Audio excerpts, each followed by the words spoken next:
All right, ladies and gents, boys and girls, what's going on? Let's have a Friday, November the 5th, 2021. Appreciate you all tuning in. We have got a packed show here on a Friday, a lot to get into. Of course, I'm Chris Phillips, host of the Daily Crow as always. Appreciate you all tuning in. I see Brennan M., Travie, Justin Langford, Daddy Yo, Noah Johns. Of course, we're taking your questions, your comments, your calls, 843-790-3377. That is 843-790-3377. Also, if you're in the Big Cock Club Discord, head over to TDC Questions, the TDC Questions channel, to be sure your questions are answered there. Mike Hall, what's going on? Appreciate you tuning in, my friend. Again, we're taking your questions, your comments, your calls. We got a big show, a lot to talk about. Podcast, of course, dropping this morning. Not just talking football either. We're talking basketball, full basketball season preview show out this morning. Hey, as always, it's a great Friday to have a Friday, and it's a bad Friday to be a slapdick. So I'm just preparing myself for the inevitable tomfoolery that will take place this weekend and most certainly tomorrow night, depending on the result of the Gamecocks game. With that being said, my prediction is out there. My thoughts on Gamecocks basketball, guys, we can dive into that much more. We got a lot, and I mean a lot, that I want to talk to you guys about today. Before we dive into all that, I want to tell you about our friends over at Dason and Shalabi Law Firm, because the Daily Crow is presented to you by our friends at Dason and Shalabi Law Firm. Guys, they're young but experienced and aggressive attorneys. They're both former prosecutors who used to represent insurance companies but switching sides. They both worked at larger law firms where they represented hundreds of clients at a time. And guys, they both left to start their own law firm because they understand you're not just a line item, you're not just a number, you're a real human being, and you should be treated as such. They're a small boutique law firm that treats their clients like family. Guys, are going to know who you are and treat you like a client and not a number. They handle injury cases that arise from car accidents and work accidents. Guys, do not try to take on the insurance company yourself. Been involved in any type of accident, no matter what it might be, the last thing that you should be dealing with is paperwork, dealing with the insurance company. Let the experts over at Dason and Shalabi Law Firm handle it for you. They use the latest technology to make representation efficient and effective. Guys, let them take care of everything for you. You don't even pay them unless they recover money for you. Rami's in Columbia. Curtis is in Charleston. They handle cases statewide. They also offer virtual or in-person consultations at no charge. Guys, give them a call today. In Columbia, 803-973-0304, or in their Somerville location, 843-388-3368. Or, of course, guys, your one-stop shop, their website, dsinjurylaw.com. That is dsinjurylaw.com for more information. Again, guys, that's our friends over at Dason and Shalabi Law Firm. Be sure to check them out and tell them that Chris from the Spurs Up Show sent you.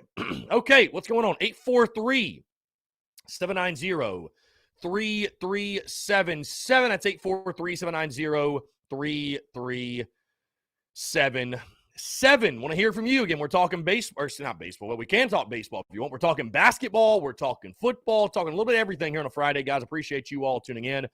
Justin Langford says, what's up, Chris and fellow Daily Crowers? The Braves Championship Celebration Parade is on Bally Sports South and Bally Sports Southeast. Very good. Very good. Justin Langford, hopefully we split these last 4 games at the very least. Let's make some Gator boots, indeed. I'm down for that. John Gibbs says, what's up, Chris? Tomorrow's weather is looking terrible, but I'm still going to be there. Rain, sleet, and snow. Yeah, I saw the weather. It looks like it's like 50%, so hopefully it holds off. Obviously, it's going to be cold, which sucks. Trust me, I hate it. Trust me, I hate it. It's going to be cold. It's going to might be a little wet.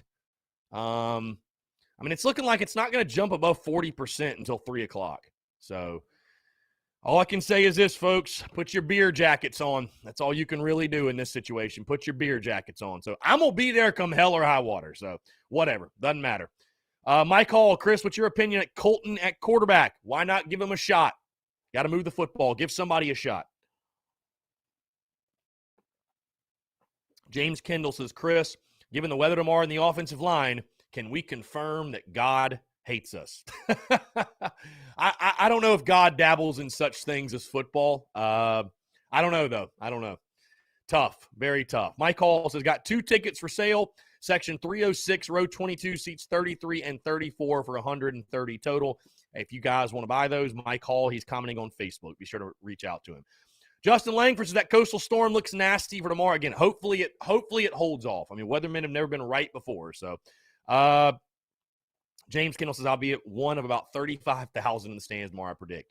Cody Gaskins, what's up, my guy? Josh Travis driving from Tampa to support my Gamecocks tomorrow. Love them win or lose. Let's just make some progress to improvement. Just happy to represent my university. Brian Dean says, read up on the men's exhibition game last night, 101-76. Heard the men have some firepower. Yeah, I was there, Brian, in person. As you noticed, I didn't put out any, and I recorded the season preview show before I went to the exhibition. Number one, I didn't want to be up till midnight recording the show just to include what happened in an exhibition. And the main reason is because it's an exhibition. Like, I'm not going to do a post-game update, and, you know, I'm not going to overreact. It's an exhibition. It is what it is. Some guys look good. You played Benedict. You know what I mean? Like I'm not, you know, not taking anything away, but just feels like overkill to overreact to an exhibition. Brennan M. in the TDC Questions channel says, shout out to Gamecocks volleyball yesterday, knocking off number 5 Kentucky, defending national champs and previously undefeated in SEC play. Congratulations, Gamecocks volleyball. How about that? Sholin says, counterintuitive, but rain often favors a passing team. Well, I don't know, Sholin. We'll see.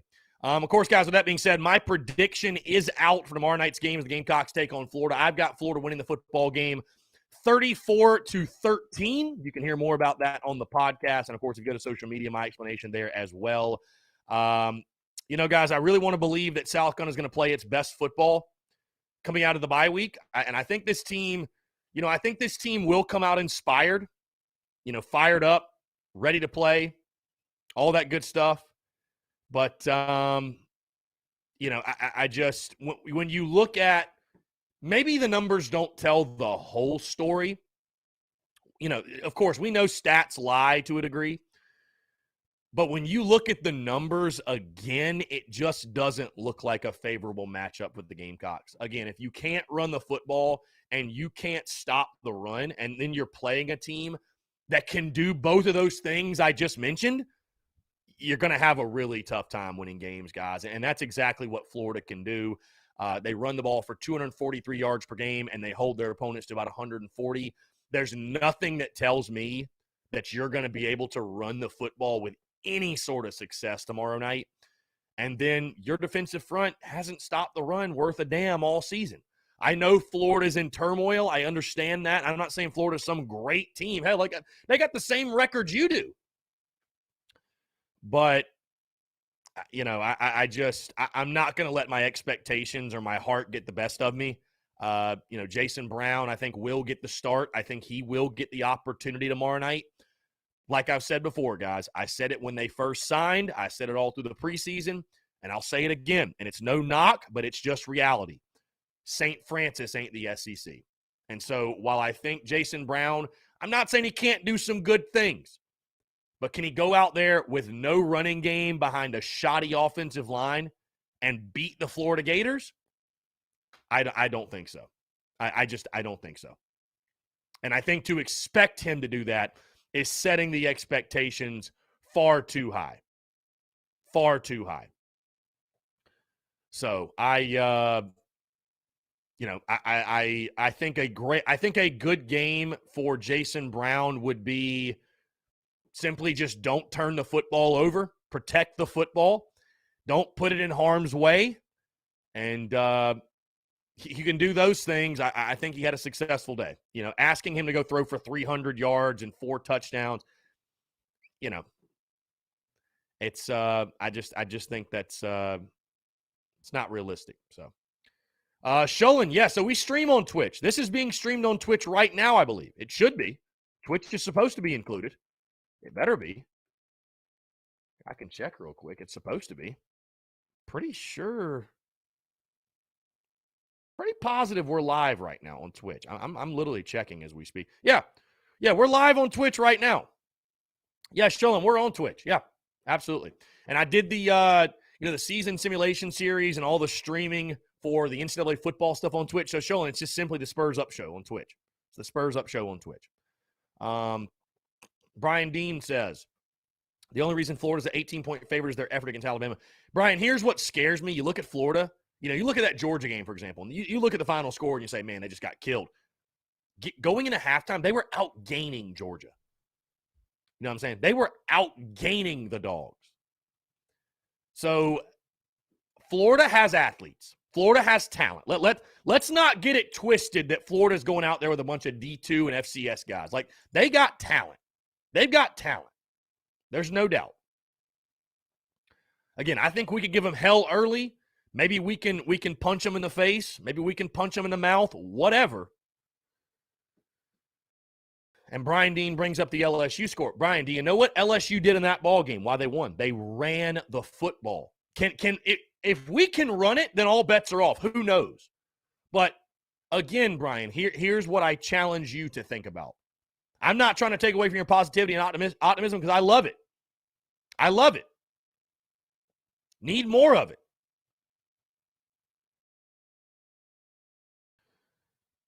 But if you're predicting South Carolina to run the ball well, and you're predicting Jason Brown to be the spark of the team and throw for 250, and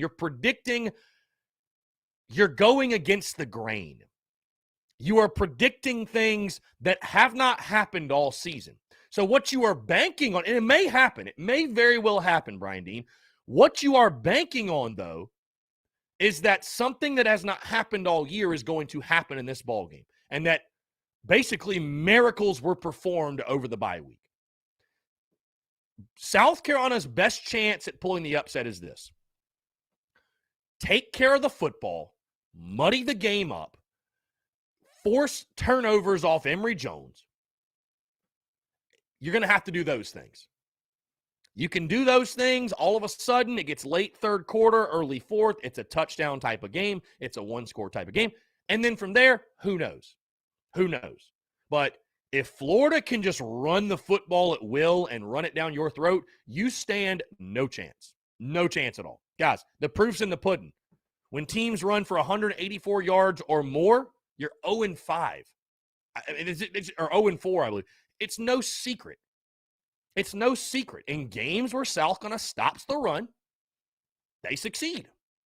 I mean, it's again, that's like the history of Carolina football, and I guess that's the history of every team. If you can run the football and you can stop the run, you will win more often than you will lose. That's it. That's literally it. It's that simple. Can you run it? Can you stop the run? Bottom line. That's it. Tell me the rushing totals for both teams tomorrow. That's all I want to know right now. If you could look ahead into your crystal ball in the future, if you could tell me the rushing totals, I'll tell you who wins the game. Easily, I'll tell you who wins the game. Scotty Griffin, thank you for the tickets. Yeah, Scotty, congratulations on winning the tickets, my friend. It seems like there's a lot of tickets floating around, by the way. If anybody needs tickets, DM me. I've actually got another pair. So that somebody just gave me to give away. So if there's anybody out there, if you know anyone that needs 2 tickets, please let me know. Shillen, UF is a big turnover team. Does the rain help us? I guess so. Yeah, it could. It could help muddy the game up. Mike Hall says need 200-plus rushing tomorrow to get it. Yeah, I mean, but again, it's just like we've been so porous running the football against everyone. I want to believe that. I mean, look what Kevin Harris did against Florida last year, but last year's last year. And last year's Kevin Harris is last year's Kevin Harris. It ain't this year's Kevin Harris, unfortunately.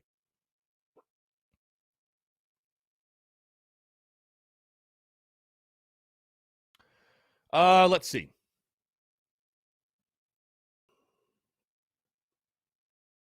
Travi, I wish we knew why our D can't stop the run. I mean, we have talent, or so we thought, with Pickens, Burch, Sterling, JJ frustrating as hell. I'm tired of the piss poor and stopping the run. Travi, have you ever thought? I think a lot of it has to do with linebackers. We haven't had good linebacker play, and it feels like forever. I know we had T.J. Brunson. You know, we've always kind of had a dude, like one dude, but I mean, when have we ever? I can't remember us ever coming into a season and be like, man, linebacker's a strength of that defense. Like, you know, and I mean, so it falls on the defensive front, but it also falls on the linebackers. It also falls on linebackers. So, but I don't know. I don't know. The only thing I can say is this: maybe the guys in the interior, like a guy like Jabari Ellis, maybe he's just not as good as you think he is. I don't know. I don't know that Jabari Ellis was like some highly recruited guy. Remember what, Jakeem Green or Jaheim, whatever his name is? Where has he been? The Nebraska transfer? Has he played a snap all year? Has the dude played a snap all season? Crazy, man. Absolutely crazy. John Gibbs, winning this game or playing very tough and lose by 7 or less will dictate the rest of the season. If we get blown out, then look for us to maybe beat Mizzou and Auburn and Clemson to beat the hell out of us. I don't know, man. I think each game is just individual. And, I mean, yeah, you need to show – here's the thing with me. You just need to show some life coming out the bye week, man. That's the biggest thing. You need to show some life coming out the bye week. It's just going to be – again, I mentioned this on the show like last week or something, but, you know, there are many hats that a head coach wears. Like when you're the head coach, you're basically the CEO of the company, right? So you wear a lot of hats. You know, you don't just coach football. You coach football, you manage personalities, you recruit, you instill culture, you deal with boosters, you deal with fans. And in part doing that, you're part of salesman, right? You're part of salesman. You're selling your vision. You're selling your process. You're selling your culture. You're constantly selling to your fan base, your booster base, your administration, everyone involved. And if you come out in this game flat, dead, no improvement whatsoever made, if you come out in this game and you get boat raced in the first quarter and you don't show any signs of life, it just becomes harder and harder and harder and harder for Shane Beamer to sell to everyone, hey, what we're doing is working, guys are buying into it. Because, again, you can get beat, but positives come out of it. But if you come out there, again, off a bye week with 2 weeks to prepare, night game at home, I don't care what the weather is, night game at home, and you come out flat, and you come out uninspired, you just come out discombobulated, like same old, here we go again, it's going to be tough to sell that. Todd Smith, thank you so much for the super chat, my friend. Thank you. Thank you, Todd Smith. Much love, my friend. Much love. Much love, my friend. My call, so do you think we beat Mizzou or Clemson? I tend to think this team finishes 5-7. I just find it hard to believe we're going to lose every single game we have left. Could it happen? Sure. I just find it hard to believe. I have to think this. I feel like this team's going to trip into a W. And I know some would disagree for sure. But I don't know. I have a strange feeling. Again, guys, taking your questions, comments, calls, 843-790-3377. That's 843-790-3377. Justin Langford said earlier, Reese, Stevenson, Bryan, and Kusnar to create excitement when they get on the court together. Rod Smith says, Chris, if you know anyone needing 2 tickets in the West Lower below face, get with me. Rod Smith on Facebook in the comments. Guys, if you need tickets, hit up Rod Smith. Again, guys, like I said, big podcast today. Big podcast talking not just, of course, my prediction for tomorrow night, but basketball. Our full season preview show for Gamecocks basketball. And I'm actually fired up for basketball. I mean, if anybody has followed me for any certain extent, period of time, whatever, I mean, you know that basketball is not my number one sport necessarily. But I do love Carolina basketball. And our show today, full season preview for both men's and women's. Both men's and women. Don't get it twisted now. Both men's and women's. So, top storylines, returners, departures, why they'll be better, why they'll be worse, predictions, all that good stuff. Dylan Prothman, hey, we'll be at Seawells, my friend. Tailgate will go on rain or shine, sleet or snow, whatever. It will go on. Brian Dean, yes, Frank Martin's son did transfer him. Yes. Mark Riegel said this should be a good year in men's basketball. We can begin to have that conversation if you like. Do you want to switch off football and we'll have it? We can have it. Because I locked in my prediction for basketball, and I will drop a graphic with said prediction. A tale of two programs. It really is when you talk men's and women's. Because women's, I think they're going to win the national championship. I think that's, they're at minimum a Final Four team. At minimum, they will get back to the Final Four. On the men's side,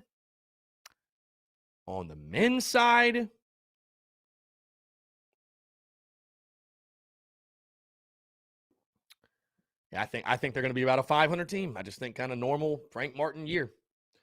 AJ Bauer says, I hate the narrative on how some fans talk about the quarterback position. It makes my skin crawl. Yeah, AJ, I don't really even want to get into it. You know, I don't even really want to get into it, man. It's just, yeah. Yeah. So the best player plays, bottom line. Doesn't matter who he is, the best player plays.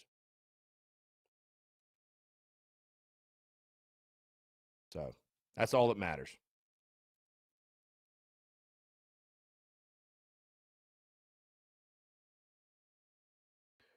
Parade going on right now. Jock Peterson smoking himself a stogie.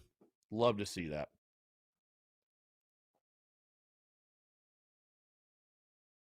Love to see that.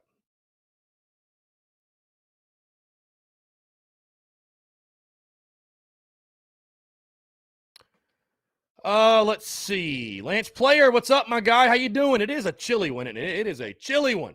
It is a chilly one. Brian Deans, I can see Zaquandre White running a lot of wild cock tomorrow night. Wait, whatever you got to do to move the ball. Whatever you got to do to move the ball. Travis says, Jenkins, Van, Bell, Muse, even Leggett need to be on the field for the majority of the night. Go get them the ball. Yeah, again, get your playmakers the ball. Find a way to get it to them. Carolina Titans said it'd be nice if Gamecocks football recruited at the same level as Gamecocks women's basketball. Yeah, it would. Yeah, be nice if they won at that level as well. Twan Love Kicks, what's your prediction for the game? Yes, I've got the Gators beating South Carolina by a final score 34-13 is my prediction for the game. 34-13. So it would not surprise me if we came out early and started fast and, you know, gave them hell. Would not surprise me at all. With that being said, I just, again, I know we're all excited, possibly a new quarterback's going out there. I think it's going to be Jason Brown. Can he be the spark for us? What is South going to look like coming out of the bye week? The numbers just don't bode well for the Gamecocks. And, you can't run the ball. You can't stop the run. I think the run game will help Florida pull away in the second half. Again, it wouldn't surprise me. And, hell, it even almost give me hope to see the Gamecocks play Florida tough for a half. But Florida still has talent. As much turmoil as there is in Gainesville, they still have talent. They still have talent. Yeah, so.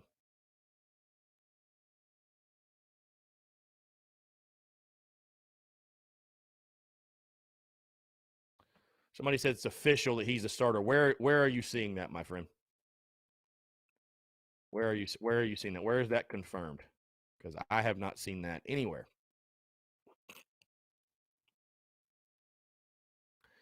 Carolina Titan says, we've played Florida pretty close the last couple of years. Should have won some of them. Yeah, I mean, you look at the games, man. Last couple of seasons, Carolina's played Florida really tight. Really tight. Eric Fryer, the Gamecock Club just sent an alert. Brown expected to start. Are you, like, pulling my leg, or is that a real thing? The Gamecock Club is breaking news now? That's interesting.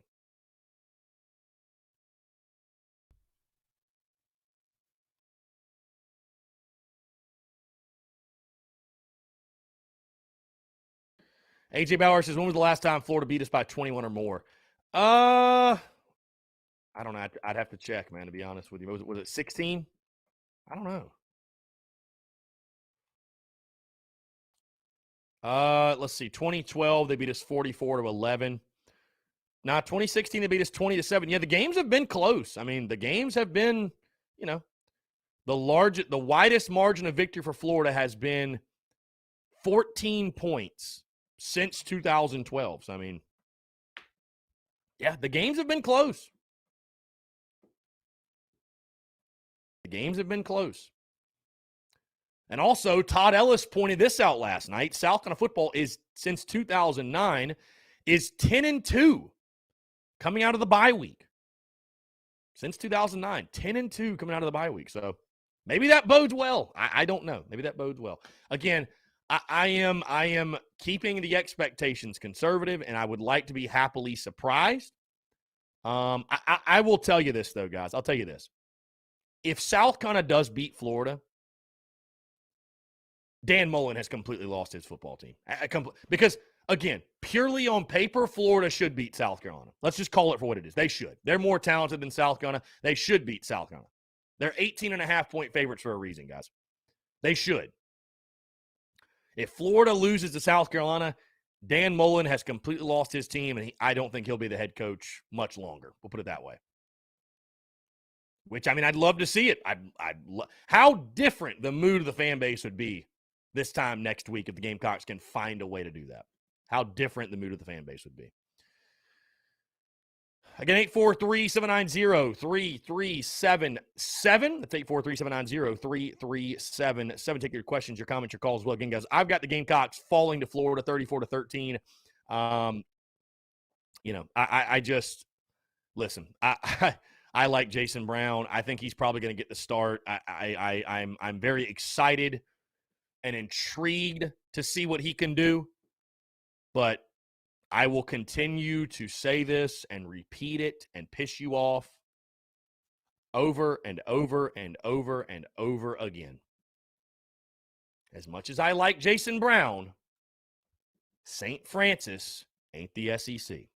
And that's exactly what I've said about E.J. Jenkins for those who think Shane Beamer is crazy for not playing him more. And again, you listen to the call-in show last night. Shane Beamer and Todd Ellis, they continue to throw subtle hints out there. We got to go recruit. We got to go recruit. We got to go get big-time ball players. I wish Alshon was dressing out tomorrow. Like, they are being, guys, if you read between the lines, they are being very brutally honest. Roster's not very good. Roster's not very good. That's exactly what they're saying. They're saying it without saying it.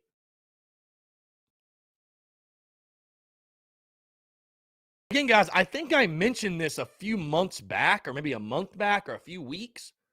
But, I hear things through the grapevine. And from what I heard in the preseason, Shane Beamer, to the biggest, think about it now. Again, like I told you guys, a head coach wears a lot of hats. Part of it's like being a salesman.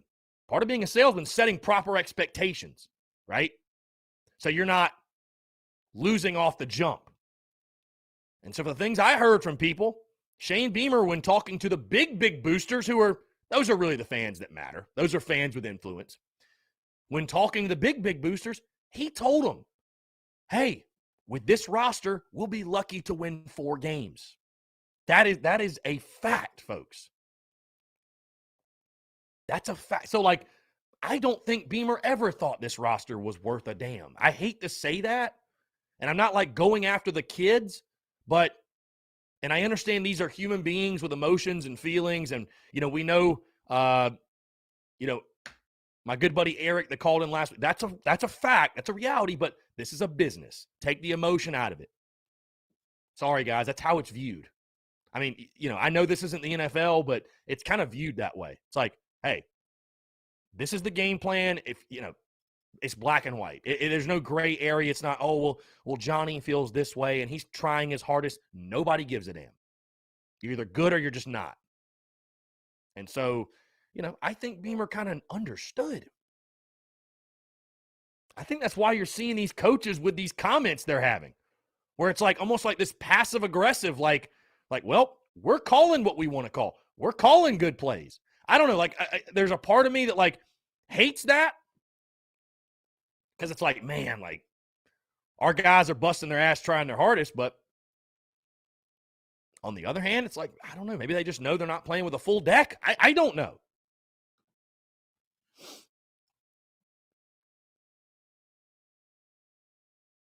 Tommy Wallace says, with Jason Brown at quarterback and Jenkins at wideout and Van on the other side, who does Florida double team with Brown's tendency to throw to Jenkins? Tommy, do they have to double team anybody? I mean, can the O-line give enough time to get the ball out to those guys? That's the problem. That's the problem. That's the problem.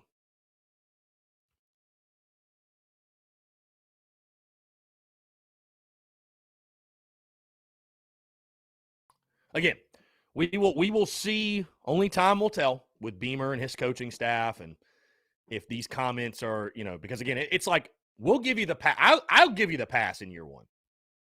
I will give you the pass in year one. But as it continues to go, year two, it's like, okay, like these are some of your guys are coming in here now. So it's on you. It's on you. Jonathan Moffrey says Jason Brown has his coming out game this weekend. Again, guys, I'm not putting those type of expectations on him. I think a really good game for Jason Brown would be don't turn the football over. Don't make any critical mistake. Just get it to your playmakers. I'm not saying go out there and throw for 300 yards and 4 touchdowns because this offense ain't built for it. Carolina Titan says EJ is a game-time player. I don't think EJ is practicing to Beamer standards. I mean, again, guys, like I know EJ's made some plays. I understand he's 6'7". I just find it hard to believe there's an All-American just sitting on the bench that they're just not playing. Like, I mean, I understand when he's got it thrown his way, he's caught it. The dude has 5 catches. I'm all for playing more. I'm playing more. What do you have to lose? Hey, I'm done seeing Dak Joyner run routes. I'm done with it. I'm done. Thanks a lot, Dak. Best of luck in your next venture in life. Football ain't for you. I don't know what else to tell you. So, yeah, give EJ those reps. I'm game with that. But do I expect EJ Jenkins to go out there and have 200 yards receiving? Is he the next Alshon Jeffrey? I mean, I'm not expecting that. Again, if that's the case and Jason Brown goes out the bar and throws for 300 and EJ has 200 receiving, it's like, damn, maybe we don't have the right coaches, because if they couldn't identify that, then what the hell are we doing?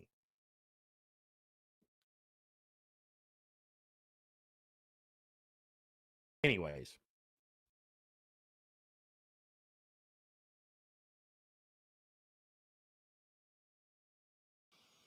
Jonathan Moffrey says Jason Brown is the next Russell Wilson. I hear you. Lance Player, we got a team that can hang around, but not enough to be consistent yet, so hopefully we can hang around these last 4 and see how the cards fall. Indeed. Justin Langford says, I thought Dan Mullen was the savior of Florida. I just don't understand the turmoil there. Only thing I think it points to is the defensive coordinator. Yeah, their D coordinator is terrible. Todd Grantham's awful. John Michael Coven says, Salcon upsets Florida and Dan Mullen gets fired. You heard it here first. Indeed. Travis says, guess we're just jaded as fans because our guys get here, or at least the guys that are supposedly high caliber guys, but they disappear. Well, and Travis, here's the thing. This is not me attacking anyone or going at anyone, but that falls on the culture of recruiting websites and recruiting hype. And yeah, they misinform fans a lot, I think. And they set expectations unrealistically high for fans. Think about it. Again, this is not me going after it, but this is a reality. What do sites like 24/7, Rivals, I guess On3 is one now, but what do these sites sell you? When they sell you that $9.99 or however much they're charging per month, what do they sell you? What is recruiting? What are they selling you in recruiting? Hope. They're selling you hope. Have you ever heard South Carolina signing a prospect and the good folks at Gamecock Central or the Big Spur or whoever else go, yeah, they picked up this 3-star or this whoever from this place. I don't think it's a great signing. Kid will probably never play. Measurables are okay. Maybe he'll turn to something, but probably not an impact player for the Gamecocks. Have you ever heard them say that? Every player's great in recruiting. Every kid's a diamond in the rough. Every kid's the next superstar. And so we as fans hear that and read that and consume that, and we're so hungry and starving for that next guy to come in and be a dude and make an impact and get us back to where we were. So we bite and we believe it. And that's what sets the expectations improperly, in my opinion. And that's why I take recruiting with a grain of salt. That's why I've never been a real diehard recruiting guy. You see what I'm saying?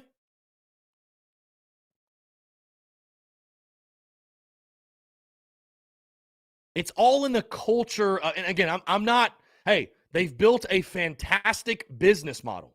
Fantastic business model. It's worked very well. But again, a lot of recruiting, it's just selling hope. Even if the guy is not, and I understand why it is not. Listen, I've learned the hard way. Hey, who can forget when Jalen Brooks was signed at South Carolina? And I was very critical of it. Hey, we're out here celebrating signing D2 receivers. It kind of goes to show the reality of the program. And I got crushed for it. Crushed. And you know what? I maybe deserved it. That was a lesson I had to learn. But was I wrong? Was I wrong? Has Jalen Brooks been an all-SEC caliber player in your opinion? I mean, but that's just something you can't do, right? If because it's amateurism and these are amateurs and, oh, they picked our school, so thank you. We have to bow down to you because you picked our school. Versus the NFL, oh, God. The NFL, hey, if you're an NFL fan, your team signs a guy, you can say, he sucks. He's trash. He's terrible. He's a joke because he's getting paid. And so because these players are getting paid, as we have a spam call come in, because these players are getting paid, which this is a flawed logic as well, because players are getting paid, because someone's getting paid a check, people think they can almost treat them as not human and talk about them and to them as not human. That's how some fans are. Now, not all, but like some of these fanatics, they are. Oh, because you're getting paid this much, you should be treated this way. You see what I'm saying? So it's just the differing cultures of the NFL and college, and I totally understand that, and I embrace that. And again, I learned my lesson. I learned my lesson with the Jalen Brooks thing. Hey, South Carolina signs a guy in recruiting, you better celebrate it like he's a 5-star every single time. But the reality is, this guy's they're not all built equally. Not all players are built equally. I've talked about this before. I think that's what fans have problems wrapping their head around. Hey, listen, guys. I played baseball at Newberry College. Wasn't great when I played there either. Pitched like dog shit. I wasn't good enough to play at the University of South Carolina. Yeah, I was a baseball player. I was a college baseball player. But I wasn't good enough to play at the University of South Carolina or play D1 for that matter, or even be a very successful D2 player. There's levels to this thing in every sport. Same goes for football. That's why, again, I'm not losing my shit over a guy like E.J. Jenkins not seeing 50 snaps a game. Guys, he went to St. Francis. Why? There has to be a reason. How can you be 6'7", have that build, and still go to an FCS school? Jason Brown also went there. Like, I understand it happens where guys fall through the cracks, but not all of them. Like, I mean, you know what I'm saying? Like, and I hate to be that guy. I hate to be, but that, if we really boil it down, again, I'm not saying South Carolina shouldn't be better, because they have recruited at a top 25 clip. They have. And if you're recruiting at a top 25 clip every single year, you should at minimum be going to a bowl game. You should. That's why Will Muschamp's not here anymore. It's not because he couldn't recruit. It's because he couldn't take what we felt like was talent. I mean, again, don't put all your stock in stars, right? Don't put all your stock in stars. As Brad Lawing made the point to us all. I mean, stars are bullshit to a degree, really. Stars are bullshit to a degree. But damn, you're recruiting in a top 25 clip every year. You should be making a bowl game. That's why Will Muschamp's not here anymore. So, again, if you really boil it down to it, though, you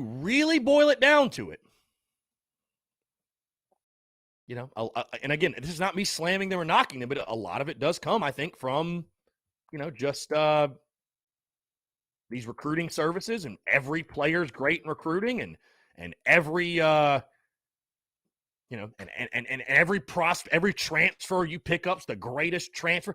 That's just not the case. This is not the case, guys. Sorry. I'm sorry if I'm hurting feelings on a Friday. I'm really sorry. By the way, guys, quick update on the Gamecocks quarterback position.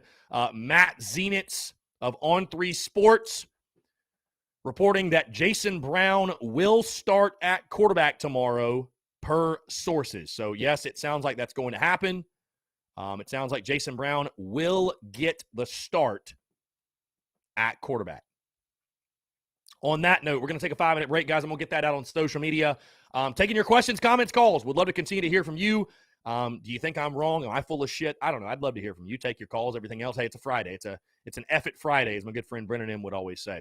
Yeah, so again, would love to hear from you. 843-790-3377. That's 843-790-3377. Your questions, your comments, your calls, and more on the other side of the break. You're tuned in to the Daily Crow.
All right, guys, we're back. 843-790-3377. That's 843-790-3377. In case you missed it, Matt Zenitz of On3 Sports reporting, and I believe it's true, Jason Brown will get the start tomorrow night at quarterback against the Florida Gators. So, we will see. I would assume it's going to be Jason Brown's game, and we will roll from there. Again, would love to hear your thoughts on it. 843-790-3377. Jonathan Moffrey, recap on the exhibition, who looked the best. We kicked their ass for sure. It's an exhibition against Benedict. We did what we should have done. Who looked the best? I would say, what was his name? One of the new guys, number 0. Hold on, I'm going to tell you. I don't want to guess. I'm going to tell you. I apologize, man. Let's see. It was, James Reese. James Reese from North Texas. I thought he looked really good. I thought James Reese looked really, really good. So, a lot of the new guys played well. So, love the T-shirt. Appreciate it, my guy. Thought Friday was a good day to wear it.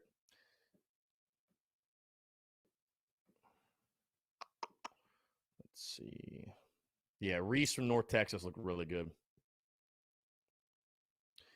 Anyways, a lot of comments before the break regarding recruiting services, recruiting sites, all that good stuff. I mean, again, guys, it's not a shot at anybody, and I understand it. It's much better to live life with optimism and hope, than it is to be negative on the and there's obvious reasons why you can't dog a commitment. And I'm not saying to do that. I'm not saying I would do that, but. Also, I'll tell you this too. Also, as Brad Lawing pointed out, evaluating is part 1, development's part 2, right? And also, hey, there are some guys that, hey, these are young adults, right? There's some guys that get on campus, guys, and don't do what they need to do. They don't work as hard as they need to work. Some of these guys just want to come here and just, I'm an SEC football player. I get to wear a jersey. That believe it or not, some guys do that. I mean, so, again, you look at those teams under Steve Spurrier that won 11 games. Why were those teams so good? Well, I can tell you one of the reasons. Because when you're on a team and your best players are your best people and they are your hardest working people, that bodes really, really well for you. You can do a lot of positive things when that is the case. When your best players are your hardest working, when they're your leaders. That's another thing. Why has nobody brought that up this season? Everybody wants to put it on Beamer and Satterfield and, especially like the penalties and the discipline and Beamer. Who are the leaders on the football team? Because Connor Shaw said it best. The best teams and the best cultures, they're player-led. You don't need a coach to tell you what to do. You don't need a coach to jump down your throat about making a stupid penalty. They're player-led. Who are the leaders? I challenge you. I ask you right now. Who are the leaders on the football team? Who are they? You look on that offense, right? Who is the leader on that offense? Who is it? Can't be quarterback because you don't have one. I doubt it's offensive line. I don't really look at a guy like Josh Vann as a leader. I'm going to say this, and you know what? It is what it is. I don't look at a guy like Nick Muse as a leader because honestly, like the way he goofs off and goofs around, he doesn't come off to me as a leader of that football team. Who's the leader? Like, who's the guy? You know what I mean? When things get tough, who does this team look to? Who is the guy on this football team that when somebody jumps false start, they're going to jump down their throat? Like, hey, man, get your head out of your ass. Does this team even have those guys? That guys, is, again, That's the thing fans don't think about. They don't think about that. They just want to say, oh, it's all Beamer. All they can do is coach them. I mean, that's all they can do.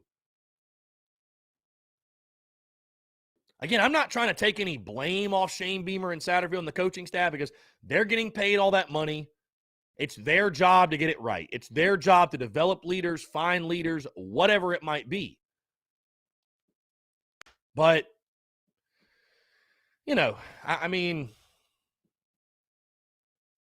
only so much they can really do, man.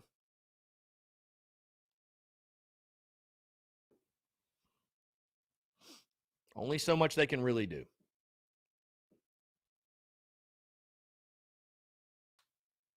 I think defensively you've got more leaders than you do offensively. I think a guy like JJ, I think a Jalen Foster certainly has turned into a leader. I don't know what I turned into a leader. You know, I think there's some veteran guys that are making plays. So, but that's a big part of it too, man. That's a big part of it too. So, do you have guys on this football team that can evolve into those guys? Are you going to have to just go recruit? Are you going to have to bring in new guys who are going to set the standard?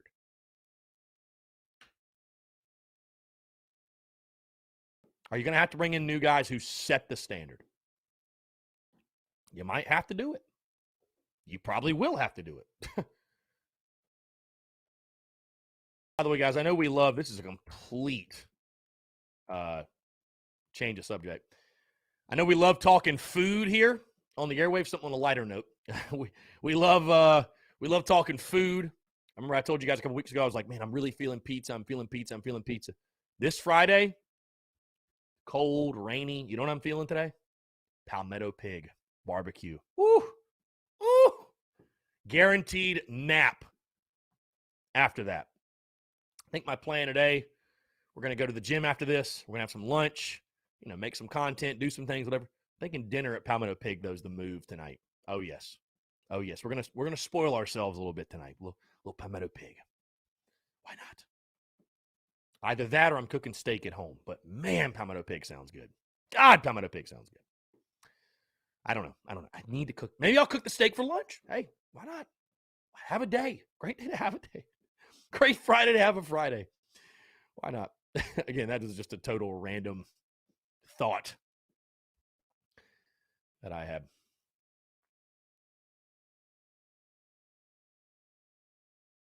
Anyways, let's see. John Gibbs, don't think we have those players. A lot of players get too deep in their feelings, and therefore that doesn't happen much anymore. Got to go find the guys who will and still have that mentality. Travis says, man, you're making me miss Carolina barbecue. David Garrick says, where's Palmetto Pig? It is right next to like Todd and Moore off of Hugie. So, I mean, it's like very close to where I live. Not trying to disclose my address or anything, but I think everybody knows I'm like right in the center of Columbia. But, yeah, it's right there by Todd and Moore and kind of by the baseball. That's the best way to put it. You know where the baseball stadium is? Down the road. Down the road from the baseball stadium. Again, guys, 843-790-3377. We can talk basketball. We can talk football. Hey, we can talk barbecue if you really want to talk about it. We could talk barbecue. Whatever you guys want to chat about, we can do it here on a Friday. Here on a Friday. Feels good to chat, man. It really, truly, guys, again, I as you all know, you know how I operate at this point. I lead with gratitude, and I'm extremely grateful, and I do want to say it again. I really, truly look forward to the Daily Crow. I look forward to conversating with you all and debating, and it's fun because, I think that's what makes this content special and unique is I don't talk to you, or at least I hope you all feel this way. I don't talk to you all. I talk with you all. And it's like we kind of all live through it. We live through it together, and we get through it together, and we celebrate together, and we mourn together, and we decompress together, and we have therapy sessions together, right? So I really, truly do look forward to this content. I truly do. Cody Gaskin says, going to put out a missing persons report for Tim Dorn. He's depressed the Braves won the World. Yep, Tim Dorn he couldn't take the heat, man. Tim Dorn said, you know what? Braves won. I'm out. Brian Dean talking about Miles Brennan from LSU. There's a lot of quarterbacks. I mean, I'm telling you, man. I like Luke Doty, but hey, if you can go out and add a quality quarterback, a quarterback that can possibly come win your job, hey, why not? Why not? Because you got to find a QB, man. Whether it's Braden Davis, whether it's somebody else, you gotta find that guy. You just have to. You got to find that guy. Travi, how's Bernie's chicken? I miss Willie B. Unfortunately, living out in OKC. Can't get out to my home state as often, but I'll be at TSUS tailgate one day soon. You know what? Funny, Travi, and you guys are going to be like shocked. I've never had Bernie's chicken. I know I'm gonna get some hate mail for that. So, yeah, it's unfortunate. Stephanie Lee says, I started a new job today. Congratulations, Stephanie Lee. Good on you. Congratulations. Seriously. Says, I'm missing all the good Gamecock stuff. And it'll be here. Hey, the Daily Crow, you can watch it on replay. It'll be here. Brian Dean, put old Sling Blade in at quarterback. Yeah. Put old Sling Blade in at QB. Why not? Old Sling Blade.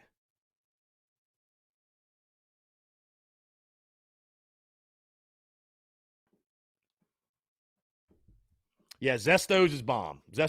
For sure. Let's see. Zach. Let's see.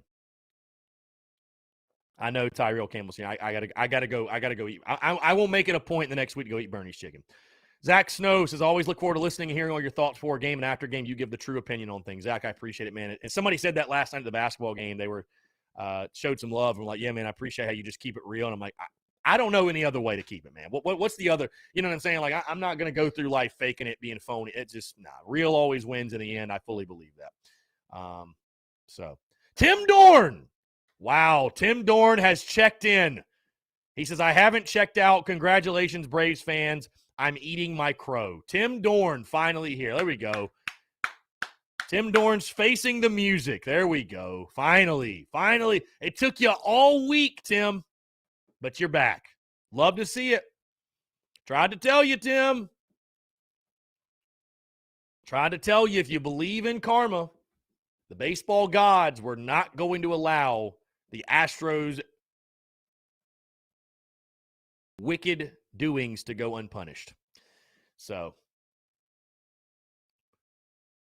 Savannah, how did the guys look overall? Kind of close score. I mean, here's the thing, Savannah. I think you're probably used to the women's team beating everybody by 60. So, no, it wasn't a close. I wouldn't say it was a close game. I mean, the men look good. Again, we've got some athletes. We got some scorers for sure. I'm not going to overreact to,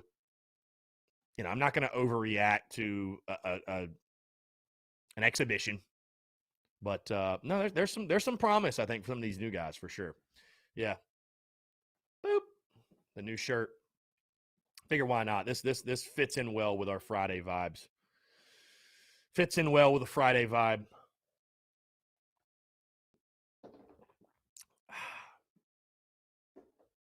Again, guys, we've hit 1 o'clock here. Questions, comments, calls, 843-790-3377. In case you missed it, Matt Zenitz of On3 Sports. Whoa. Matt Zenitz of On3 Sports reporting that Jason Brown will start at quarterback tomorrow night for the Gamecocks. So that report is in.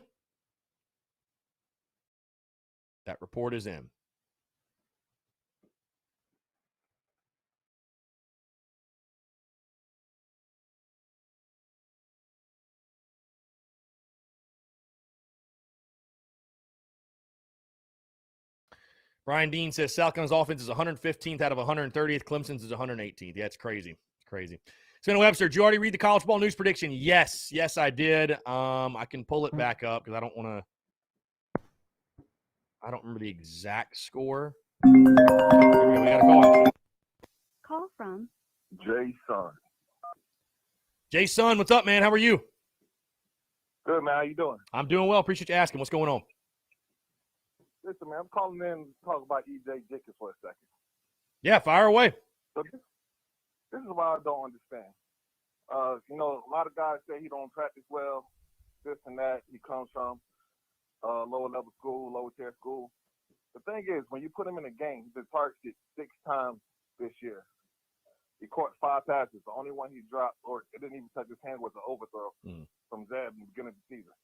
If he produces when you put him on the field, why are you not playing him? Are the guys that are practicing good, like Jalen or Dak, they're practicing good, but they're dropping balls?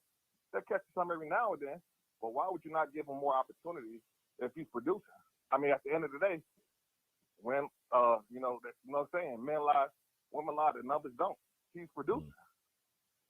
Hey, listen, I hear you. Like I said, I would love to see E.J. Jenkins take some of those reps from some of those other guys. I mean, I'll tell you this, especially tomorrow night. I mean, you can't not play him basically the entire game with his quarterback under center. You know what I mean? So, no, I definitely want to see more E.J. Jenkins because, I mean, you are right. There are some guys that just cut it on when the lights come on, and they're not great practice players, and, it's up to a coaching staff to identify those guys. So, I mean, he has produced when he's gotten out there and when he's got the ball thrown his way. I mean, yeah, I'd like to see more of him because, I mean, again, what do you have to lose? I mean, whatever you're doing is not working, and the guys that you've had out there haven't produced. So, I mean, give somebody else a shot. Right. And I probably jinxed it by calling in. He'll probably drop 3 or 4 balls tomorrow. But regardless of what happens tomorrow, he's producing. Give him a shot. There's a lot of things I don't understand. I'm a former high school coach. Me and your buddy, Savell Newton, actually coached together at Keenan. And there's a lot of things I don't understand this year. But I'm actually waiting, until the end of the season to recap and see what happens, midway through next year to make my official, conclusion on this coaching staff. We still got to give them time. A lot of things I have to be scratching my head, but hey, I'm a Gamecock through and through, and nobody says it's gonna be pretty climbing back to the top. So yeah, just wanted to call in and talk about E.J. Jenkins, man, and just give my point of view. No, Jay, I appreciate you. I'm hoping for a big game from him, man. I think he's, I'd love for him to make me look smart because I did say before the season I thought he'd have like one big breakout game. Maybe this could be it. Who knows? We'll see, huh? Yeah, we'll see. That's all we can do. All we can do is see. Jay, I appreciate the call, my friend. Appreciate your insight. Thank you, man. Thanks so much. 843-790-3377. That's 843-790-3377. Taking your questions, comments, calls. Yeah, you would certainly think, guys, with the report that Jason Brown's going to be your starter. I mean, E.J. Jenkins has to play more, right? I mean, he has to. You can't not play E.J. Jenkins when you've got Jason Brown, his quarterback, starting. All right, let's jump back to the phone lines here. Phil Harris. Phil, what's going on, my friend? How are you? Pretty good, my brother. How you doing? I'm just hating the cold weather, man. That's really all I can say to you. The high tomorrow for kickoff is a abysmal 53 degrees. Not looking forward to it. Other than that, I'm great. Yeah. I don't really think that we up here consider 53 degrees to be cold. I know. We're pretty fortunate to have that at this time of year. Yeah. Let me tell you what the temperature is right now. Let me see. 48 degrees right now, and sunny here in beautiful Manchester. Well, see, I said it yesterday on the show. I was like, I don't want to complain and say it's cold because I know Phil will just completely rip me. But you know what? We're not used to it, my man. We're not used to it. I know, it's weird. It hasn't really been that cold yet here, and it's already November. Yeah. And it's cold there, so the weather's kind of wacky right now. Well, and especially we were just in Florida, man. So it's like, man, it's tough coming back to, So. I'll tell you what, that weather in Florida, if that was the hottest that it got in the summertime, I would never complain. Right. That was like perfect weather for that time of year down there. So yeah, very fortunate. Yeah, it could have been like muggy and rainy, but it wasn't. So that was great. Yeah, it was great. What do I got for you today? So the Ruck and Rooster Show, a part of Gamecock Rugby YouTube, released our 3rd episode today with our super sophomore Andrew Reese. About a 15-minute conversation that I had, an interview with him. You guys can check that out on the Gamecock Rugby YouTube. We've got 52 subscribers so far, so we're moving right along. This is the 3rd of 4 that we're doing with the super sophomores. The next theme that we've got coming up is the origins and the return of CPAPI, the legendary CPAPI, Gamecock rugby mascot in the 90s, an absolute legend. So he's coming back, guys. Alumni Weekend, he will be unveiled next weekend. I will be there in Columbia. I've rented a Maserati, so that's going to be pretty cool. We'll be driving around a Maserati in Cola and Soda City. So, Wow. Yeah. That's It impressive. should be fun times, man. That is Yeah, man. impressive. Yep. So I'll see y'all down there next weekend. Carolina Rugby is playing Alabama at home. I'm pretty sure it's going to be at the Bluff Road pitch there. I will have more details on a future Daily Crow about that. I don't even think they have a kickoff time yet, but I'm guessing probably noon because those Alabama boys have to drive from Alabama and then drive back the same day probably. I don't think they're getting a hotel. So the earlier, would be my guess about when we're going to kick off for Alumni Weekend, that game. So, yeah, I'll be there, a part of the Carolina Rugby Board. So excited as hell to get back down to Columbia. It's been a long time coming. It's been like a year since I've been in there. And to see an athletic event in Columbia, it's been a long time. So, yeah, it should be fun, man. In terms of the football game this weekend, I kind of have a good feeling about this for some odd reason. I don't know.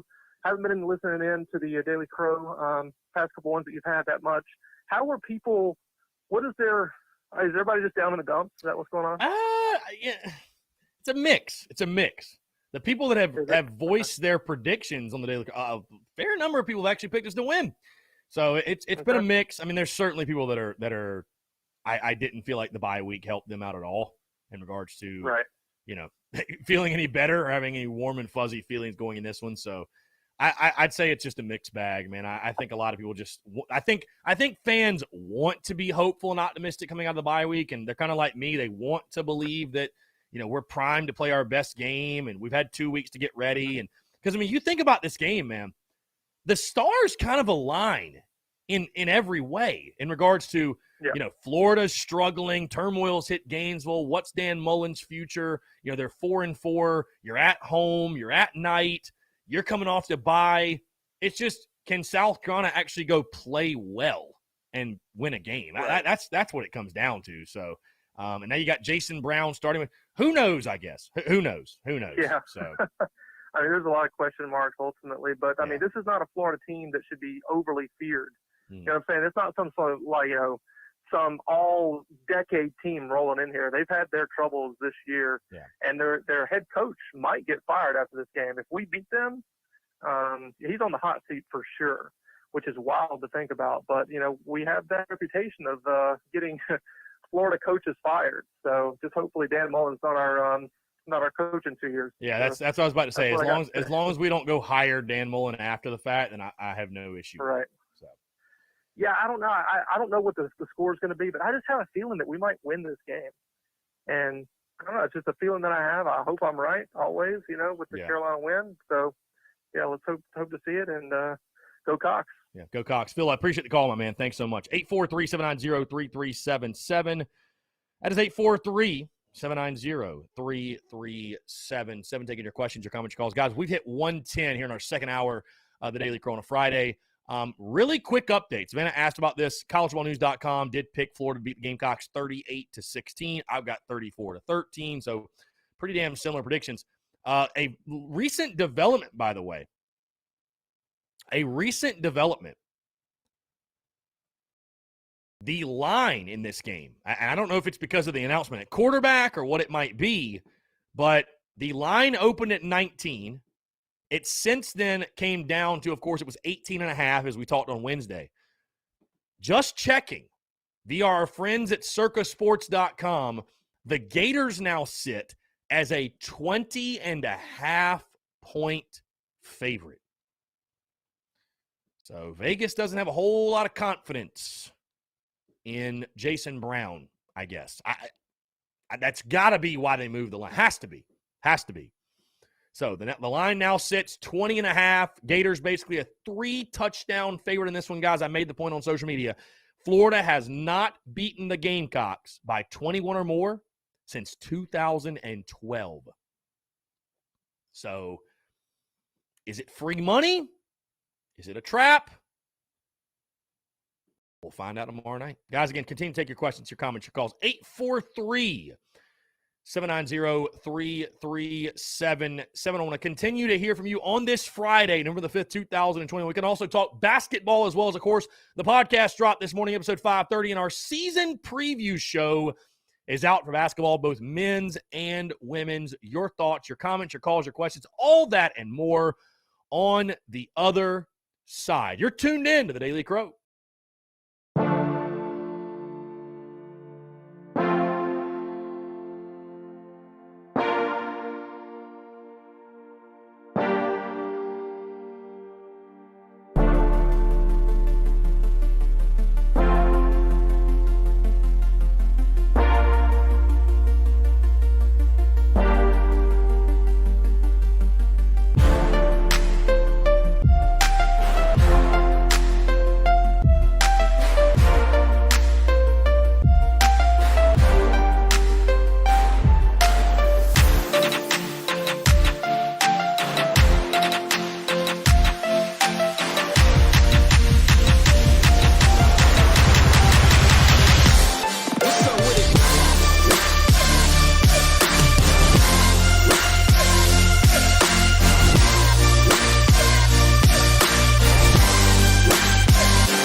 All right, ladies and gents, boys and girls, we're back. 843 790 3377. That's 843 790 3377. Eric Fryer says, you're going to take the points and bet on it. Eric, you know I don't bet on my own team. Come on, man. I'm doing prize picks, and that's it. I don't gamble on the lines, my man. I took the under. I think the under is a safe bet. I think 52.5 is I think 52.5 is pretty safe, my guy. I think it's pretty safe. So there's some interesting prize picks plays for sure. I wonder if they've updated yet.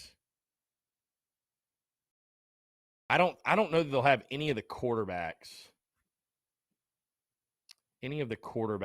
on there for prize picks, but they do have rushing yardage, which is very interesting. And they have Zaquandre White over under 39.5. He could easily hit that. It's just, is he going to play? I don't even know if he's going to play. Who's going to be your go-to back in this game? You know, like, I don't know.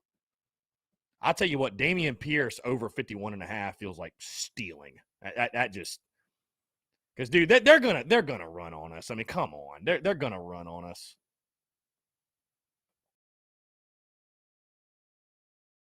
You gotta think they're gonna have some success running the football. Josh Vann over under 40.5 receiving yards. Dude, I think the under. I think Jason Brown's going to be targeting E.J. Jenkins a lot more.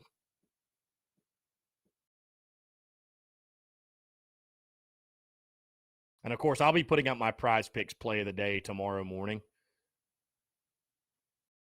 Let's see.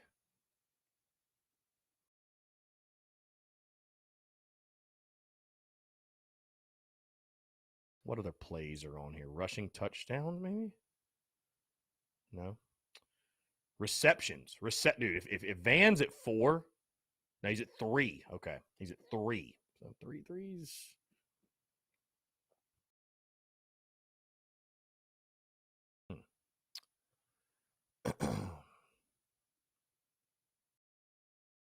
Does Jacob Copeland catch a touchdown? Half receiving touchdown. Over under a half. I would leave that one alone. They have tackles on here. They don't have anybody from our game. They have tackles as a play. Wow, that's something. Isn't that's a wild prop to bet on. That is a wild prop to bet on.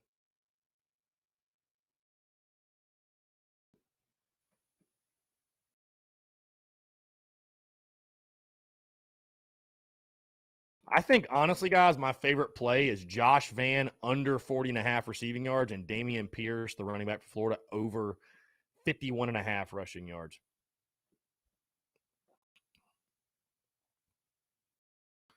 Travis says we could just hold them to under 200 rushing yards, be a minor miracle. Maybe we play out of our minds and stop the run. All you can do is hope, I guess. All you can do is hope. Savannah Webster, it's end of year. Who all is leaving and coming back as far as NBA draft-wise? Savannah, I'll flip the question on you. Who do we have on our team that you think is a no-brainer NBA guy? Maybe Keyshawn if he balls out this season. No doubter gone, but I don't think that's what kind of concerns me with this team. I don't think we have no-brainer NBA guys. I don't think so.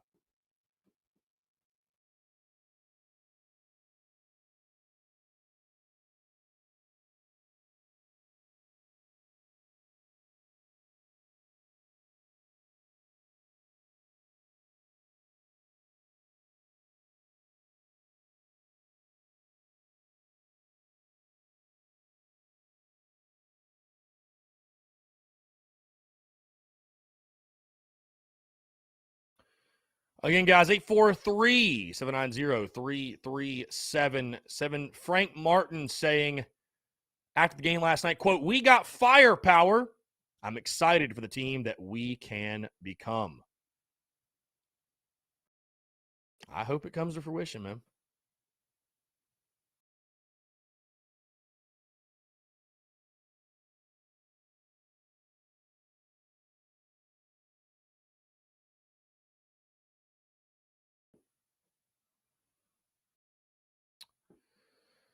I hope it comes to fruition.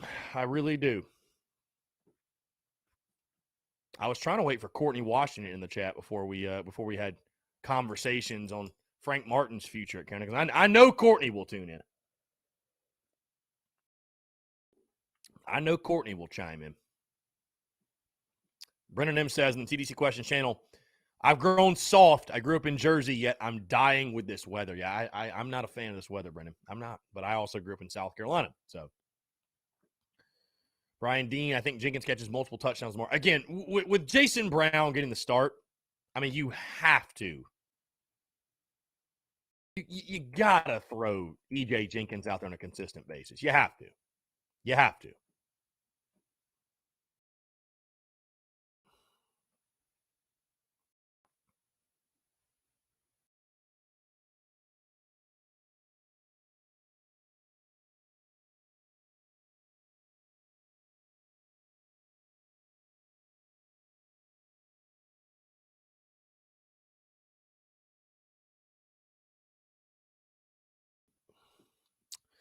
Linus Taylor says, let's get Mullen fired. I'm down. Eric Fryer says, expect JB to exploit matchups. EJ sees the ball, but not like you would think. Hey, just score points. Yeah, whatever you got to do, score points. Again, I will keep my expectations tempered and be pleasantly surprised if it happens. That's not to say we can't. That's not to say that it won't happen. But again, the bottom line, though, again, is if we can't run the ball, we're not going to have great success offensively. That's, to me, like, that's what it comes down to. We can't run the ball. It's going to be tough. Got to be able to run the football. Bottom line. Again, guys, Kicker Runner podcast did drop this morning, episode 530. Talking Gamecocks basketball, full season preview for both men's and women's. Also, of course, my prediction for the game tomorrow night at Willie B. Of course, also want to remind you guys of the merch. We got brand new merch on the store. Pullovers, hoodies, long sleeves, you name it. Everything you need to combat this cold weather with all your favorite designs as well. So tsus.store. That's tsus.store, where you can find all that. Brian Dean says Florida's suspect on defense. They're 4-4, 2-4 the conference. Brian, I know their record. I understand their record. They're suspect on defense. What about us makes you feel like we're going to exploit them? What about us makes you feel like we're going to exploit them? Because nothing jumps out to me, Brian. Just being honest. Nothing jumps out to me. Travis says, mid-'80s is when I started being a diehard. Started as a little boy talking about some Heartbreak City. I've contemplated on telling my young bigger boys, do you want this life as a Gamecock fan? Maybe don't follow your dad on this one. It's not for the faint of heart. It's tough. Indeed, it is. It is. But we love it. We're addicted to it. Addicted to the pain, right?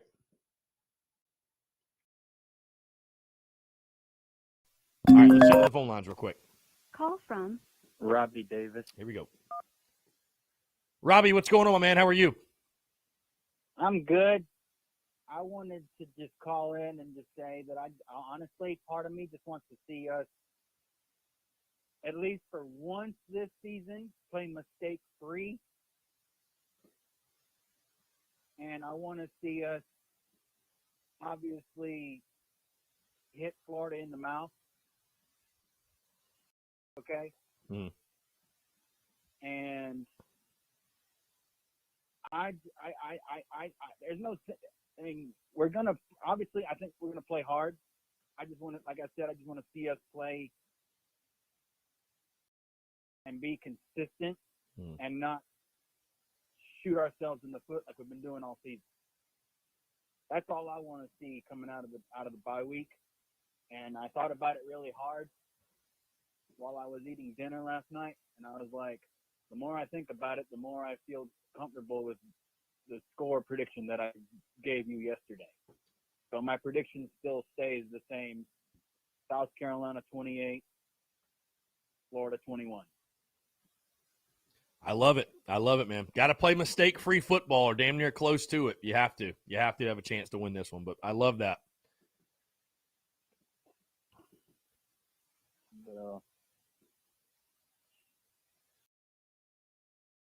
yeah, it's 54 degrees where I'm at. Good Lord, it's cold. Yeah, and it is not. Yeah, it is not. It's funny. We go straight from like summer. It feels like to cold. I mean, there's no like in between. We don't even get a couple weeks of like in between. It's just cold. So. Yeah, it's ridiculous. And just a side note, I found out that my father has shows in the comedy shows in the upstate coming up this coming weekend. Not this weekend we're coming into now, but the following weekend. Mm-hmm. Okay. In the Greenwood and Greenville area. Yeah. Okay. Yeah. So, anyone that's listening, if you want to go to a comedy show, yeah, absolutely. All I know is it's going to be in the Greenwood and Greenville area. That's all I know. As you get more details, let us know. We'll help promote it. Will do. All right. Have a good one, okay? Robbie, I appreciate you, my friend. Thank you so much. Have a great rest of your Friday. Great weekend as well. 843-790-3377. That's 843-790-3377. Brian Dean says it's 48 here. Travis says, we hope you're right. Robbie says, mistake-free football just isn't in our DNA. Brian Dean says, my spoiler, Kevin Harris goes over 100 yards tomorrow night. Eric Fryer says, Bell Van Jenkins on the field now. Someone to account for JB. They only leave 6 in the box, and it's one-on-one unless you got it going to single up all 3. Throw the ball to run the ball is what I expect to see. Makes it sound – it's really simple when you put it that way.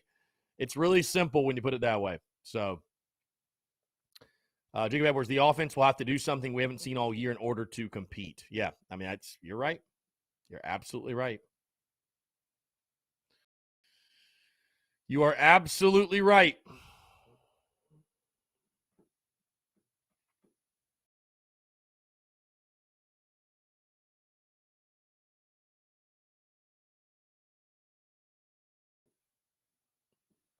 Let's see. Again,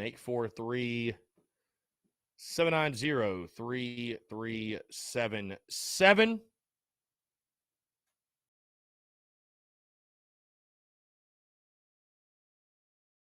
How about this, guys? This is wild. I did not realize this. Do y'all know that Will Muschamp was fired by Florida on November the 15th, 2014? He was fired 6 years to the date later, November the 15th, 2020. I just read an article about dead money or whatever and how much schools are paying. I did not realize it was 6 years to the date he was fired. That's crazy. That's just like weird. You know what I mean? Like, I don't know.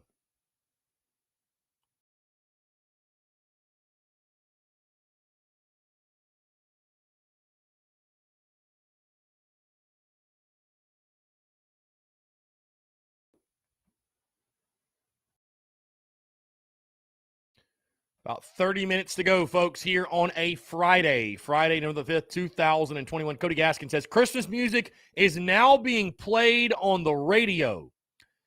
Sperminator in the TDC Question channel says, with Jason Brown as QB1, what would be the first 3 plays you would call? Hey, why not take a shot? I don't know. Why not take a shot? A couple shots. Nan Martin says, for some reason, I'm feeling great about the game tomorrow. It's weird. I have no reason on paper to believe we'll win, but I do. Unfortunately, when we win, it won't be about how great we were, but just about how bad Florida was. I just want to win. Yeah, Nan Martin, I do not give a damn what the narrative is in postgame. If we win, we win.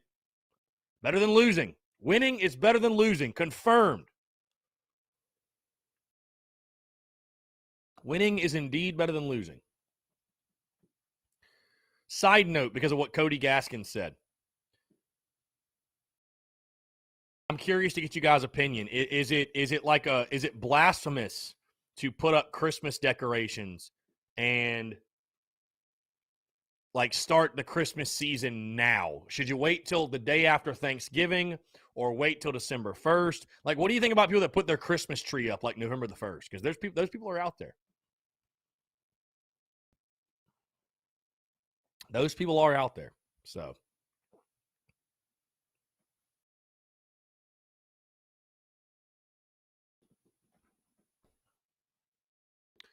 Again, guys, 843-790-3377. That's 843-790-3377.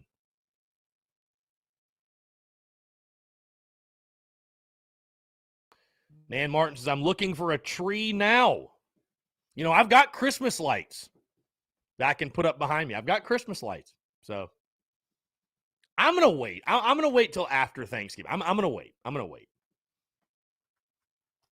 I'm going to wait. I'm not going to be sitting here doing the Daily Crow with Christmas lights up during Clemson week. Eric Fryer, Cox shocked the Gators in a swamp at Willie B. Dan Mullen refused admission to team character. Going back to Gainesville, has to take an Uber. I hear you. Again, I'd love to see it, guys. I'm locked in with my prediction. I got the Gamecocks falling to Florida. Final score of 34-13. That's what I'm locked in at. So, would love to be wrong.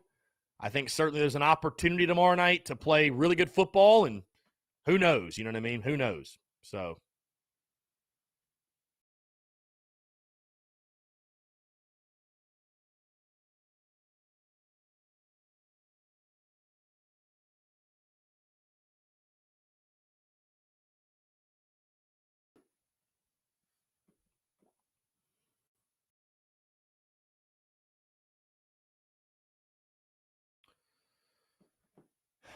Phil Harris. Phil says, if you put up a Christmas tree before Thanksgiving, you are a certified psychopath. Do not at me. Oh, my God. Phil, do you know that Dawn Staley put up a Christmas tree already? Does that change your opinion at all? So you're calling Dawn Staley a psychopath?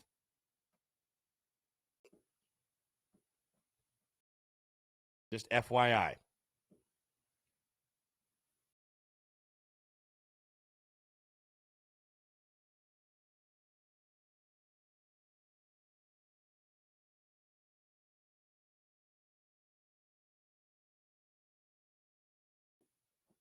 Tony Sharp, new or artificial tree? Go Cots. You got to go with a real tree. Travis says, stars do align like you've said, Chris. Can we take advantage? That's the big question. Hey, all the stars align. We got to go play. Phil Harris says, some psychopaths are very successful. That's a good point. Some of the most successful people are the craziest. Daddy O says she's got enough money to not give a shit what Phil thinks. Fair enough. Fair enough. She just got paid too. Justin says, what up, TSUS gang? How about men's basketball? Got a hell of a win. Yeah, I mean, great to take care of your business and win that game in the exhibition. You love to see that. So,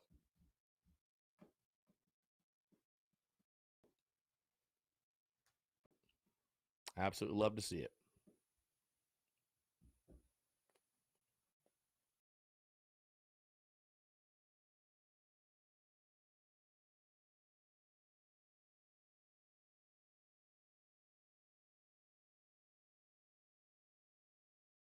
Quan Love Kick says she's a rich psychopath. We're talking about Dawn Staley and her decision to put up a Christmas tree already. So, again, guys, either way, 843-790-3377. Of course, today's podcast, like I mentioned, guys, huge show in regards to basketball, breaking everything down with the basketball season, top storylines, who's back, who's departed, newcomers, projected starting five, expectations, predictions, all that good stuff for both men's and women's. And, of course, my prediction for tomorrow's game is the Gamecocks take on the Florida Gators under the lights at Willie B. Travis says, Kentucky gave us turnovers, didn't capitalize. If we get turnovers, we have to take advantage. I agree. You have to. What's going on, man? How are you? Hey, Chris, what's up, man? Just Brian Dean. What's up, buddy? What's up, Brian? Not much, man. Just hanging out. What's going on? Hey, man, I just wanted to call in a little bit. I really enjoy your show, but I'm going to stay with my pick and pick South Carolina in the upset, 24-21. Parker White hits a 45-yard field goal to win the game, and I'll listen to your comments up there. God bless. Appreciate it, Brian. Thanks so much. Hey, I love the sound of it, Brian. Let's speak it into existence. Parker White hits the game winner to give the Gamecocks the 24-21 win. And I'll tell you this too. I'd love that for Shane Beamer in this program and this team, and just because how a win like that would flip the narrative from Gamecock fans and flip the narrative of this season thus far. Really, truly.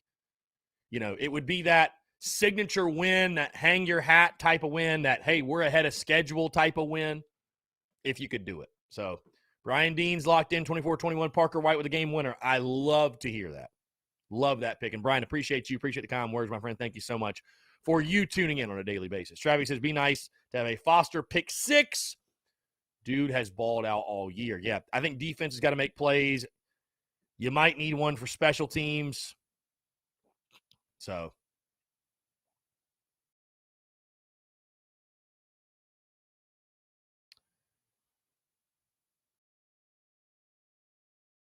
people are going in. Justin says, little sloppy, few turnovers. I'm sure we will clean that up. My biggest takeaway was thought the new teammates got a gel, looked decent, even though it was Benedict, but I noticed that we took a few more threes. Yeah, I mean, again, it's hard to draw conclusions from an exhibition. We'll find out a lot more next Tuesday when the Gamecocks take on Benedict. And what a fun Tuesday, by the way, it's going to be, because women play at 5 and take on NC State in a top 5 matchup. The men then play at 7 against USC Upstate. So it's going to be a heck of a Tuesday, man. Next week, we'll start the grind for yours truly of not recording shows until after games. It's going to be fun. So, going to be fun for sure. Going to be fun. But, hey, we love it. We love it. We love the grind. So, we love the grind indeed. We love the grind indeed. Eric Fryer says time of possession will tell the tale. Gamecocks have won all but one game when winning the time of possession battle. Yeah, well, it's because you can extend drives. And when you can extend drives, you're probably running the football fairly decently. So, yeah, I agree with you. TOP will be big. Rest your defense. You keep your defense rested, I think they have a chance to make plays for sure. Brian Dean says, we're well rested. Florida's banged up. A recipe for an upset. You never know, man. I mean, again, I think it could happen. That's the funny thing, guys. Again, on one hand, I could see it happening because Florida is banged up. But what type of motivation do they have? You know what I mean? What type of motivation is Florida playing with? But are we going to do what's necessary to go win a ball game like this? Are we going to go do what's necessary? So, again, guys, I'm locked in. I've got the Gators beating South Carolina 34-13. I'd love to be wrong. We'll just have to wait and see. But, again, guys, continue to take your questions, your comments, your calls. We're going to take one more break, and then we'll wrap it up in our final 15 minutes here on a Friday, November the 5th, 2021. Game day eve as we get ready for kickoff as the Gamecocks take on the Florida Gators tomorrow night at Williams-Brice Stadium. Guys, your questions, your comments, your calls, and more on the other side. You're tuned in to the Daily Crow.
All right, guys, we're back. Final 15 minutes here on a Friday, 843-790-3377. We are continuing to take your questions, your comments, your calls as well. Nan Martin says, just want to thank everyone for getting excited about men's basketball. Been a long time. Yeah, I'm excited too. I'm excited. I'm very intrigued about this season, the storylines that go along with it. Nan also saying, I can't believe I actually had to turn on the heat. Yeah, I had to do the same. I'll be honest with you. I had to do the same. Brian Dean says 100% chance of sandstorming tomorrow night. Love that. Love to hear it.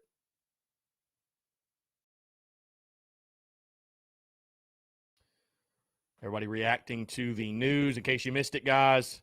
In case you missed it. Jason Brown getting the start at quarterback. Jason Brown getting the start at quarterback.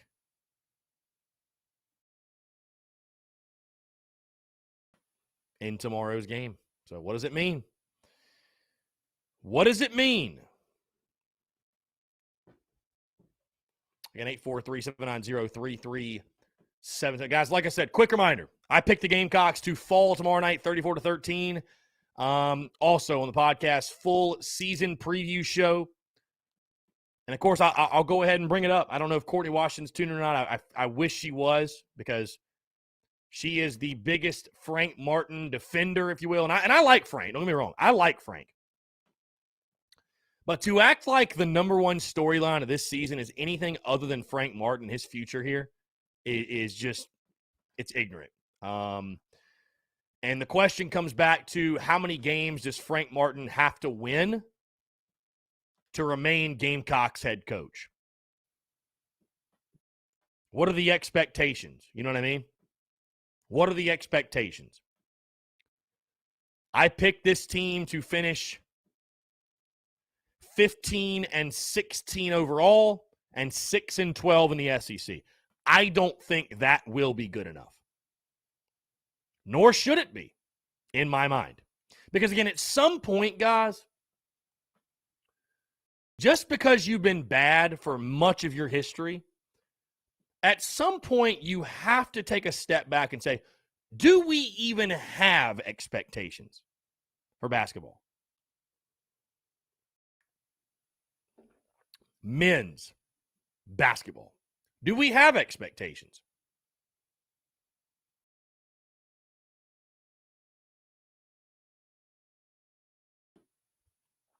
And what it'll tell me in year 10 is, if you bring back Frank Martin, no matter his record, it will tell me, no, you really don't. You don't. I mean, I like Frank Martin. I think he's a good basketball coach. Again, the question's not, is he a good basketball coach? The question is, does his style still work in the college game? Brian Dean says 24-7 overall and 11-5 in SEC play. Well, here's the problem with that, Brian. They play 18 SEC games, not 16. So, first things first. Brian Dean says, Chris, do you think Satterfield will tailor the offense to Jason Brown's strengths? I certainly hope so. You got to do something to score points, guys. Like I said, you got to do something to score points. So, got to do something. Robbie Davis has put his word in. Wait until after Thanksgiving to put your Christmas trips. That's from Robbie Davis. Listen to Robbie. Hey, we got some good football tonight, by the way. Boston College hosting Virginia Tech at 7:30. How about that? Let's see. What are the other good games tomorrow? Georgia. Well, that's going to be a blowout. Georgia, Mizzou at noon. Wake Forest at North Carolina at noon, because, of course, our game's at 7:30. I'm actually, guys, really excited for tomorrow as a whole. Like, the fact that we have a night game, that we get to wake up and it's like the game's at 7:30. I'm pumped. I'm pumped for that. I'm so excited for that. Liberty Ole Miss at noon's a good one. Let's see. Miami, Georgia Tech. Auburn A&M at 3:30. That's a really good one. It's a really, really good one. Let's see. Oop. Sorry about that. Auburn A&M at 3:30. We've got Mississippi State at Arkansas at 4. LSU Bama at 7. Kentucky Tennessee at 7. Of course, we play at 7:30, as well as Clemson plays at 7:30 at Louisville. Interesting. Brian D says, Chris, Newberry's playing great football. Are they?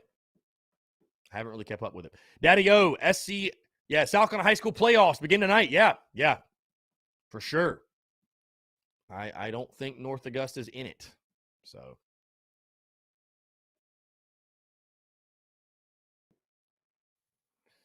Don't think North Augusta's in it. I could be wrong, but I don't think they're in it.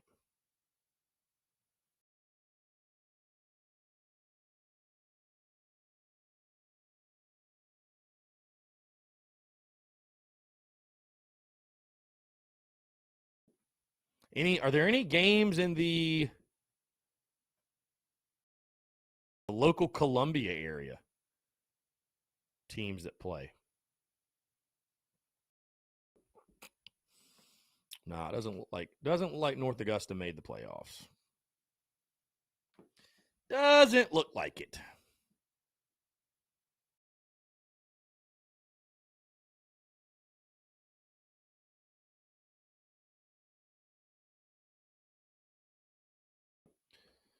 Aaron Thompson says, basketball expectations, not with 4 games remaining in football. Can't wrap my head around it yet. Well, Aaron, I mean, the season starts next week. That's why on today's show I did my basketball season preview, because I'm going to obviously drop that before the season, right? So, I mean, it's here, man. Believe it or not, it's here. Basketball season's here.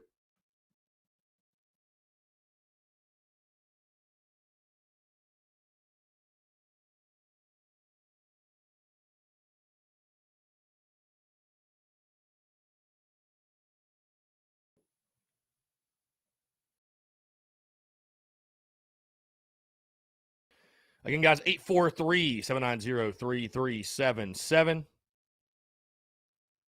That's 843-790-3377.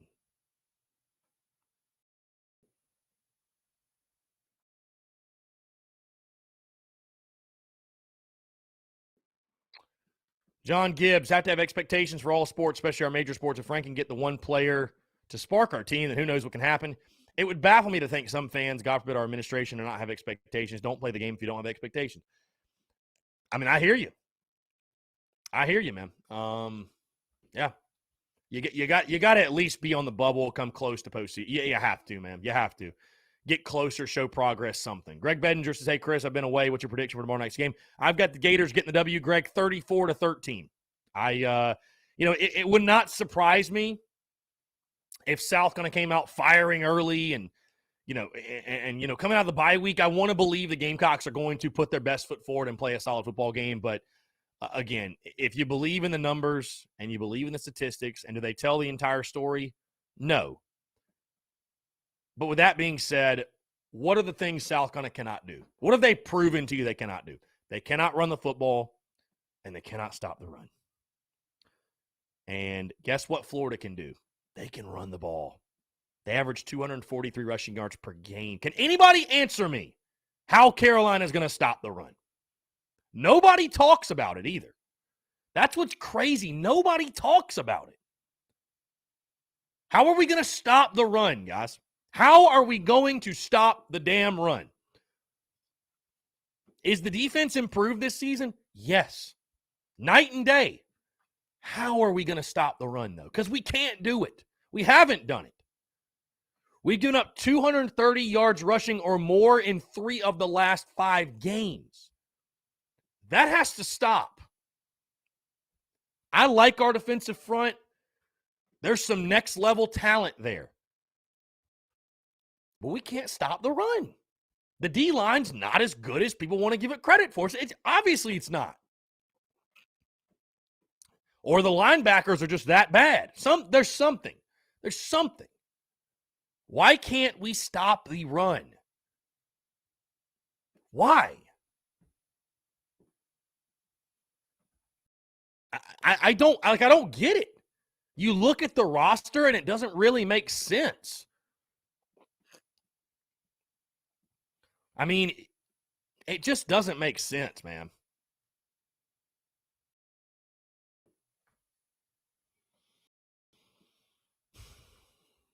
And if you can't stop the run, you won't win. And I don't think you will. I think the second half, Florida will pull away. I mean, again, I could see it being a fairly close game at halftime. But I know there's turmoil. There's obviously turmoil in Gainesville, right? Tons of turmoil in Gainesville. But they're still Florida. They've still got talent. Angel the Textbook says, do you think we could see Anthony Richardson play tomorrow? Well, it sounds like he's out with a concussion. I don't know that. They haven't really said anything. I mean, if he's healthy, I'm sure he'll play. But limiting the quarterback run game, that might be the number one key to the game. Florida runs for that, like I said, 234 yards per game, and their two quarterbacks are their leading rushers. Their two quarterbacks are their leading rushers. So that's what it's going to come down to, limiting the quarterback run game. If you can get Florida in some third and longs and make Emory Jones throw to beat you, you got a chance because he will turn the football over. He will turn it over. Back to hoops. Aaron Thompson says, my basketball expectations, just hope to not have a couple of stupid losses by the time conference play starts. 10-8 in the league is a must, I guess, if they want to make the big tournament. Yeah, that's what's going to be really unfortunate for Frank Martin this year is like if those bad losses in non-con do happen, I just don't know how he's going to overcome that. Like, I mean, it would, because the moment it becomes obvious Carolina's not going to make the tournament, I think you're going to hear the chatter, the whispers of Frank Martin's future here turn into roars. Truly. Whether you like it or not, I just think in year 10, if Carolina has another bad year, I think fans have seen enough. I do. I think fans have seen enough. If they have another bad year, I don't think fans will boo-hoo if Frank Martin is. And I'll tell you this. Here's something even more intriguing. People just think of, will South kind of fire Martin?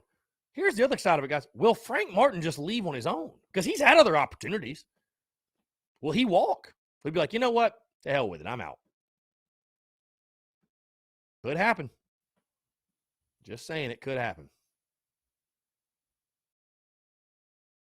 Again, guys, just a couple of minutes to go here on a Friday, November the 5th, 2021. A couple quick reminders. Of course, the TSUS tailgate tomorrow at Seawells. We're going rain, shine, sleet, or snow. We'll be out there. Spots 93 to 96, guys. Really 93 to 100. Either way, we'll be out there. TSUS and Big Cock Club flags will be flying. So be sure to check us out. We'll be out there at the TSUS tailgate at Seawells. We're probably going to be out there about 12:30 or just before 1 o'clock. So going to be out there all day long watching football, having a good time, great food, great people, all that good stuff. Outside of that, of course, again, the podcast did drop this morning, episode 5:30. Of course, our prediction for tomorrow night's game with the Gamecocks taking on Florida. But, of course, also huge season preview show for Gamecocks basketball, both men's and women's. Definitely check that out. I talk top storylines, departures, returners, projected starting five, predictions, all that good stuff. Again, really excited. Basketball getting going next week as the women take on NC State in Raleigh at 5 o'clock on Tuesday. And then that same night at 7, the men will open up their season at home against USC Upstate. So really exciting, guys. Again, it's that time of year. We got football, basketball going on together, content bleeding out the eyeballs. And again, guys, I want to say this. Thank you all again so much for the continued love and support. You guys truly are what make this thing go. And without your love and support, we could not do what we do. And TSUS would not be what it is and be becoming what it's becoming. So again, thank you all so much. And the successful week in the books. And with that being said, guys, we have hit 2 o'clock. Hey, would love to see you guys out at the tailgate tomorrow. Looking forward to it. looking forward to a fantastic weekend either way. Again, folks, thank you all so much. I hope you have a great rest of your Friday. Have a great weekend. Go Cox, beat Florida, and we'll talk